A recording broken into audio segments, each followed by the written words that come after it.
इस चर्चा में हमारे साथ जो मेहमान जुड़ गए हैं, आइए उन सब से आपका परिचय करा देते हैं। हमारे साथ दीपक सिंह जी जुड़े हुए हैं। दीपक प्रतियोगी छात्र हैं और साथ ही छात्रों को पढ़ाने का भी काम करते हैं। दीपक, बहुत बहुत स्वागत है आपका। दीपक के जरिए समझ पाएंगे हम कि किस तरह बेरोजगारी की ये समस्या काफी ज्यादा है। आखिर छात्र वो पढ़ाई लिखाई करें, किस तरह से फॉर्म भरें, किस तरह से उनके सामने जो रिक्त पद है उनको भरने की, वहां पर नियुक्ति होने की पूरी प्रोसेस पता चले, इन सब बातों पर चर्चा करेंगे। क्या क्या समस्याएं आती हैं छात्र के सामने, वो छात्र जो सरकारी एग्जाम क्लियर करने के लिहाज से प्रतियोगिता परीक्षा देता है। सबसे पहले तो मैं इस चैनल का धन्यवाद देना चाहता हूं। देश का जो चौथा स्तंभ बोला जाता है, उसने हमें अपनी बात रखने का अपने चैनल पे मौका दिया, उसके लिए बहुत बहुत धन्यवाद है। मैं आप लोगों को बताना चाहता हूं कि प्रदेश में 2-3 बड़े विभाग हैं जिससे डायरेक्ट रिक्रूटमेंट होते हैं। उसमें सबसे पहले हम बात करेंगे पुलिस भर्ती जो होती है, उसके लिए एक अलग विभाग है पुलिस भर्ती प्रोन्नति बोर्ड, जिसका काम ही यही है कि वो पुलिस की भर्ती करे और देश में जो लॉ एंड ऑर्डर की सिचुएशन है उसमें सुधार है। आपको जान के आश्चर्य होगा कि विगत 1 दशक में मात्र उत्तर प्रदेश में दरोगा भर्ती की सिर्फ और सिर्फ एक भर्ती है जो कंप्लीट हो पाई है, और वो भी भर्ती सुप्रीम कोर्ट के आदेश के बाद 2019 में कंप्लीट हुई थी। 2016 में दरोगा के पद जो निकले थे वो पद आज भी कोर्ट के सामने हैं। अभी तक 2016 से एक भी भर्ती उत्तर प्रदेश पुलिस भर्ती बोर्ड के द्वारा से नहीं निकली है। और ये आलम तब है जब 2017 में उत्तर प्रदेश के गृह सचिव ने एक हल्फनामा दिया था और ये कहा था लॉ एंड ऑर्डर के समय में, जब सुप्रीम कोर्ट में वाद चल रहा था, कि हम हर साल 3200 पदों को भरने का काम करेंगे। आपको जान के आप लोगों को हम बता दें कि प्रदेश में एक थाने का भार साधक अधिकारी ही एफआईआर लिखने का कार्य करता है। अगर देश में अगर दरोगा भर्ती नहीं होगी तो उसका असर हम बेरोजगार पे तो पड़ ही रहा है। हम 2 तरह से मारे जा रहे हैं। एक, हम देश की सेवा करना चाहते हैं और ये पद ही नहीं भरना चाहते हैं, और सुप्रीम कोर्ट के ऑर्डर के बाद भी, वहां पे हल्फनामा देने के बाद भी ये नहीं भरना चाहते हैं।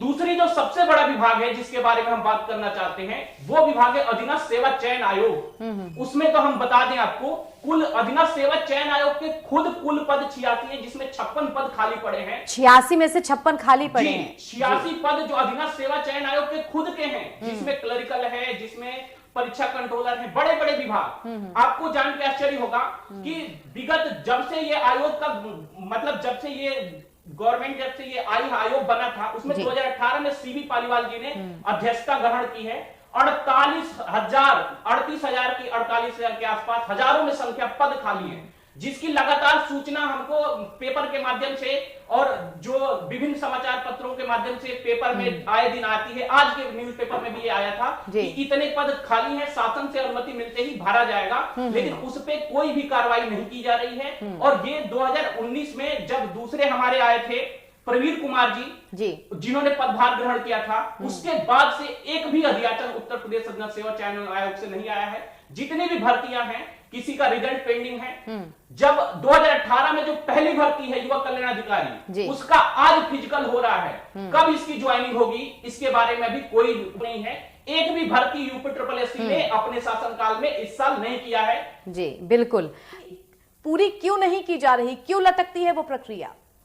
सरकार जो है लगातार जो भी, अभी देखिए, अभी कुछ दिन पहले ही हमारे मुख्यमंत्री जी ने कहा सभी विभागों के जितने भी अधिकारी हैं उनको बुला के उन्होंने बैठक में स्पष्ट रूप से कहा कि जितनी भी वैकेंसियां खाली हो उसको आप तुरंत नियुक्त करिए, और किया भी जा रहा है। सेवा चयन आयोग में 2017 से 2020 तक 22 भर्तियां अभी तक लंबित पड़ी हैं। 2017 से लेकर 2020 तक वो आयोग जिसके दम पर उत्तर प्रदेश का करोड़ों नौजवान अपने घर से 4 साल 2 साल 6 साल दूर रहकर नौकरी की तैयारी करता है। एक अदना सी नौकरी के लिए 4-4 साल 6-6 साल तैयारी करता है। उसके माँ बाप खेत गिरवी रख के, गहना गिरवी रख के उसको पढ़ाई करवाते हैं। उस आयोग में 2017 से लेकर 2020 तक 22 भर्तियां लंबित पड़ी हुई है। और मैं आपको बताना चाहता हूं कि 22 भर्तियों में 11,000 पद निकाले गए थे और 51 लाख नौजवानों ने उन पदों के लिए अप्लाई किया था। 51 लाख नौजवानों के लिए। दूसरा भी आप देखिए, आपने देखा कि हमारे जो दीपक भाई यहाँ बैठे हुए हैं, जो एक बेरोजगार खुद है,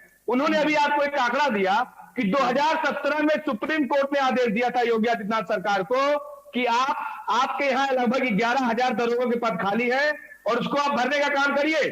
लेकिन तत्कालीन गृह सचिव ने ये हलफनामा भी दिया कि हाँ, हम हर साल 3200 नौजवानों को नौकरी देने का काम करेंगे, दरोगों की भर्तियां करने का काम करेंगे। लेकिन आप देखिए, शर्म नहीं आती इनको कि सुप्रीम कोर्ट के आदेश को ये नहीं मानते।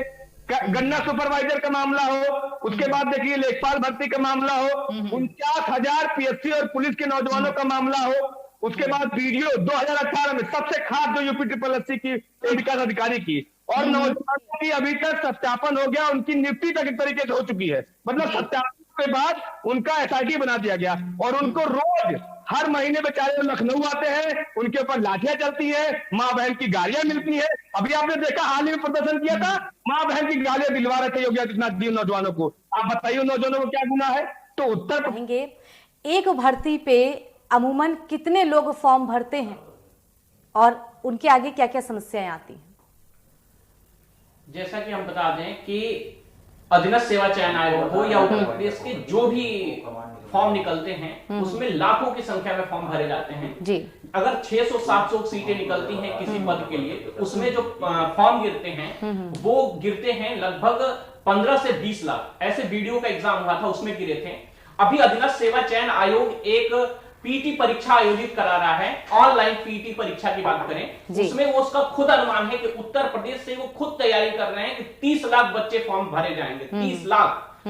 और हम कुछ बातें आपको बता दें, दरोगा भर्ती के लिए हम आप सभी लोगों से ये बोलते हैं कि संविधान में अनुच्छेद जो 16 है वो हमें एक अधिकार देता है कि हमको एक समानता का अधिकार देता है कि हमें एक समान अवसर मिलना चाहिए सभी विद्यार्थियों को। दरोगा भर्ती उत्तर प्रदेश में इतने सालों से नहीं निकली है, तो वो अवसर अगर जो किसी कारणवश, मुझे ये नहीं पता किस वजह से ये रुक रही है, जिस भी वजह से हमारे उसका अधिकारों का हनन हो रहा है, उसका दोषी कौन है? जो बच्चे ओवर एज हो रहे हैं, दर की भटक रहे हैं, और जो रेंट जाता है बाहर जाके प्रतियोगी परीक्षा की तैयारी करते हैं, इलाहाबाद, लखनऊ और भी जगह, उनका खुद का बर्डन आता है, उसका जिम्मेवार कौन है? एक और आंकड़ा हम बहुत ही ब्रीफ में आपको रखना चाहते हैं। अधीनस्थ सेवा चयन आयोग में 26 तारीख को एक मीटिंग हुई थी। पेपर के माध्यम से हमें यह सूचना मिली है कि परीक्षा नियंत्रक ही उन्हें नहीं मिल रहे हैं। कोई पूरे प्रदेश में कोई एक ऐसा अधिकारी नहीं है जो परीक्षा नियंत्रक की भूमिका निभा सके। और आनंद फानन में जो अपर जिलाधिकारी हैं जी लखनऊ के, उनको कार्यवाहक बनाया गया है विपिन कुमार मिश्र जी। उनको बनाया गया है। परीक्षा नियंत्रक ऐसा पद होता है जो सभी परीक्षाओं को नियंत्रित करता है, कौन सा, उसी के सिग्नेचर से सारा कुछ होता है। इतने बड़े पद पे 3-3, 4-4 लोगों का नियुक्ति हुई, लेकिन जिसकी नियुक्ति होती है कोई ज्वाइन ही नहीं करना चाहता अधीनस्थ सेवा। यूपी SSS में अभी दीपक जी ने एक आंकड़ा दिया कि 85 में से खुद के लगभग 56 से 57 मतलब पद खाली पड़े हैं, यानी जिनको नौकरी देना है उनके खुद के आयोग में तमाम भर्तियां रिक्त पड़ी हुई है। इसका मतलब कि तले दे रहा है, यानी आप धोखे रह जाइए, कितना गैर जिम्मेदाराना आयोग है, कितनी गैर जिम्मेदार